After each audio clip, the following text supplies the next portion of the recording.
কুমিল্লা জেলা গোয়েন্দা শাখা কর্তৃক ১,০০০ পিস ইয়াবা ট্যাবলেট সহ একজন মাদক ব্যবসায়ী গ্রেফতার। তারিখ গত ৩১/১/২০২৫ রাত ১০টা ৩৫ মিনিটের সময় জেলা গোয়েন্দা শাখা কুমিল্লার একটি চৌকস টিম কুমিল্লা জেলার সকল থানা এলাকার মাদকদ্রব্য উদ্ধার ও বিশেষ অভিযান ডিউটি করাকালীন গোপন সংবাদের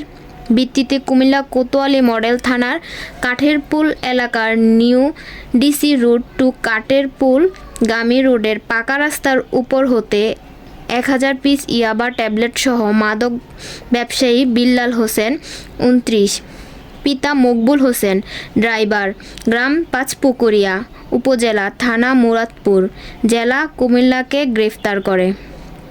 উক্ত ঘটনার প্রেক্ষিতে কোতোয়ালি মডেল থানা মামলা নং ১ তারিখ ১/২/২০২৫ ইংরেজি ধারা ২০১৮ সালের মাদকদ্রব্য নিয়ন্ত্রণ আইনের ৩৬(১) এর টেবিল ১০ ক রুজু করা হয়।